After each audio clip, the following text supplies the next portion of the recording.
କବିତା ସପନର ସନ୍ଧାନରେ।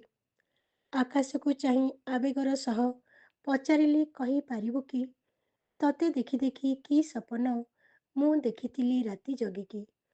ହସିଲା ଆକାଶ, କହିଲା ମତେ, ହେଉଅଛୁ ପାଗଳି ଏବେ କି? ମତେ ଦେଖି ଦେଖି କେତେ ତୋ ପରି ସପନ ଦେଖନ୍ତି ରାତିକି। କାହାର କି କଥା ମନେ ମୁଁ ରଖିବି, ସବୁ କଥା ମତେ ଲାଗେ ଛଳନା।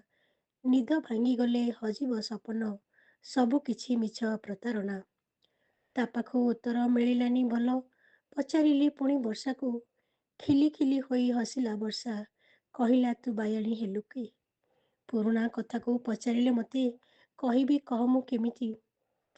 ତୋପରି ଅନେକ ଭିଜି ମୋ ବର୍ଷାରେ ଗୀତ ଗାଆନ୍ତି ହଜି ହଜି, ମତେ ସଜାଇ ତାଙ୍କର ସପନ ତୋଳି ଇନ୍ଦ୍ରଧନୁର ରଙ୍ଗରାଜି। ବର୍ଷା ଛାଡ଼ିଲେ ସ୍ୱପ୍ନ ଭାଙ୍ଗେ, ଚାଲି ଯାଆନ୍ତି ଯେ ଯାହା ବାଟେ, ମୁଁ ରହିଥାଏ ଶୁଣିବାକୁ ଗାଳି, କୁହନ୍ତି ଛାଡ଼ୁନି ବର୍ଷା ଗୋଟେ। ତାଠାରୁ ଶୁଣି ଏଭଳି କଥା ମନ ମୋର ଜମା ମାନିଲାନି। ସମୁଦ୍ର ପାଖକୁ ଗଲି ମୁଁ ଦୌଡ଼ି, କିନ୍ତୁ ତାକୁ କିଛି ପଚାରିଲିନି।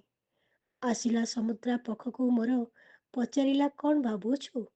ତୋ ଚିନ୍ତା ଭାବନା ଦେଇଦେ ସବୁ, କହିଲି ତୁ କ'ଣ ମୋ କଥା ଜାଣିଛୁ? ଟିକେ ହସିଦେଇ କହିଲା ସମୁଦ୍ର, ସବୁ କିଛି ମୁଁ ଜାଣିଅଛି। କେତେ ସପନ କେତେ ଆଶାକୁ ମୁଁ ବାହାରେ ପକାଇ ଦେଇଅଛି। ନିଜ ଭିତରେ ରଖି ରଖି ଦୁଃଖ ପାଇବାକୁ ମୁଁ ଚାହୁଁନାହିଁ। ତୁ ବି ଭୁଲିଯା ପୁରୁଣା କଥାକୁ, ଆଉ ପଛକୁ ଫେର ନାହିଁ।